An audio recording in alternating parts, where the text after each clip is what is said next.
DLH Jember susun perda sampah. Bupati Jember Hendi Siswanto menargetkan peraturan daerah atau perda sampah Kabupaten Jember dapat rampung akhir tahun ini. Keberadaan perda sampah diharapkan dapat menjadi landasan penindakan pelanggaran pembuangan sampah yang terjadi di masyarakat.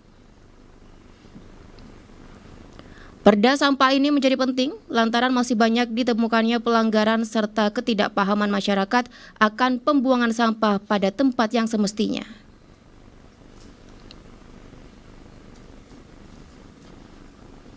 Untuk mengetahui perihal apa saja hingga akhirnya DLH Jember harus menyusun perda sampah, saya akan mencoba menghubungi Insinyur M. Sigit Budi, MP, Kabid Pengelolaan Sampah dan Limbah B3 DLH Kabupaten Jember. Halo, selamat sore. Selamat sore, Mbak Ageng. Assalamualaikum. Waalaikumsalam, Pak Sigit. Saat ini Gatekeeper Sore tengah membahas di mana DLH Jember menyusun perda sampah.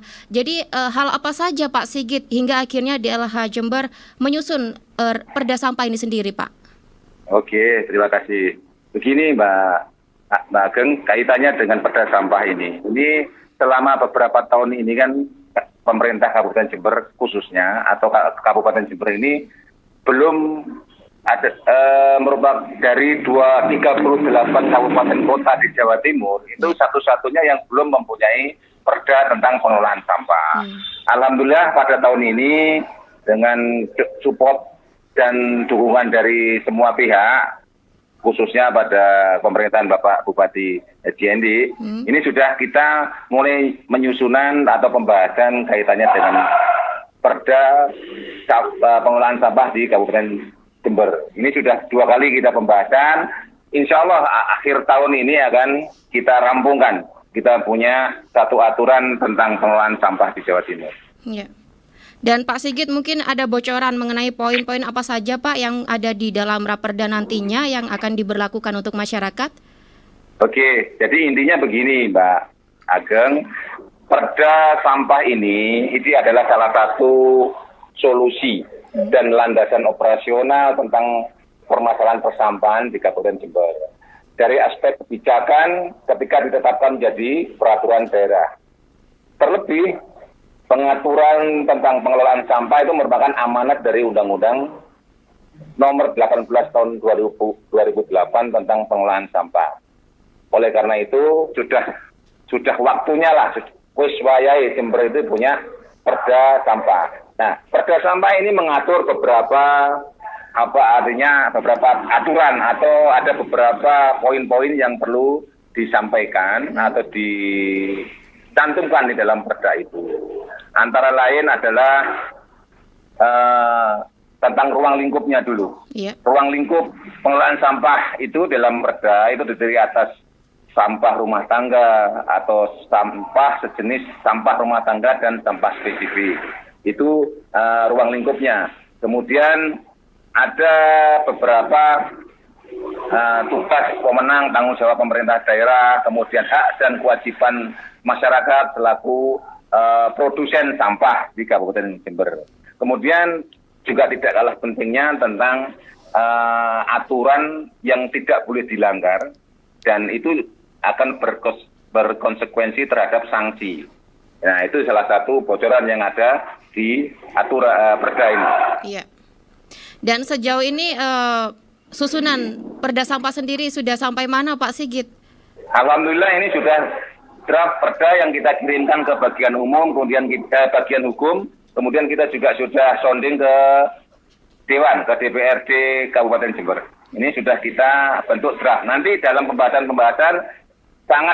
sangat diperlukan adanya masukan-masukan dari semua pihak tentang untuk memberikan yang terbaik dalam perda tentang pengelolaan sampah Kabupaten Jember ini. Ya, dan Bupati Hendi juga memberikan statement bahwasanya menargetkan di akhir tahun ini perda sampah rampung, Pak Sigit. Apakah dari DLH Jember sendiri juga optimis di akhir tahun juga akan selesai, Pak? Insya Allah kami akan siap-siap dan statement Bapak Bupati itu merupakan dorongan atau semangat kami serta motivasi untuk segera merampungkan pembahasan perda sampah ini. Perlu diketahui Mbak Ageng, kaitannya dengan perda sampah ini sebetulnya sudah draft dan punya naskah akademiknya sudah mulai 2018 kemarin. Dari 2 tahun, 3 tahun kemarin kita sudah punya draftnya. Sehingga pada tahun ini kita hanya mereview kembali tentang aturan-aturan yang disesuaikan dengan kondisi saat ini. Gitu Mbak Ageng. Dan nantinya di dalam raperda sampah ini sendiri Pak Sigit, apakah ada sanksi-sanksi bagi masyarakat yang tidak yang membuang sampah tidak pada tempatnya seperti itu Pak? Betul. Masalah persampahan ini memang masalah krusial ya. Artinya krusial itu kita tidak menampik kemungkinan karena ini berkaitan dengan masalah kesadaran masyarakat. Setiap individu itu mulai dari bayi hingga dewasa pasti akan memproduksi sampah. Oleh karena itu titik fokus di sini adalah tentang penyadaran masyarakat. Kita tahu sanksi ini bukan hanya sekedar berupa hukuman semata, tapi juga lebih kepada penyadaran kepada masyarakat agar tidak melanggar aturan atau membuang sampah di luar yang kita tentukan. Saya kira itu. Ya titik pokoknya adalah di penyadaran masyarakatnya. Gitu Mbak Ageng. Ya, dan terakhir Pak Sigit, jika di akhir tahun perda sampah ini sudah selesai dibuat, jadi apa yang nantinya akan membedakan di awal tahun 2022 ini Pak? Insya Allah, alhamdulillah nanti seumpamanya ini perda pengelolaan sampah sudah rampung di akhir tahun atau kita harap jangan sampai akhir tahun, mudah-mudahan pengelolaan persampahan di Jember ini akan lebih baik lagi dari tahun-tahun kemarin. Kita tahu bahwa memang untuk menyadarkan atau kesadaran masyarakat ini tidak semudah membalik tangan. Kita perlu proses itu. Minimal kita punya pedoman atau panduan payung hukum untuk memberikan penyadaran pada masyarakat. Begitu, Mbak Ageng. Baik.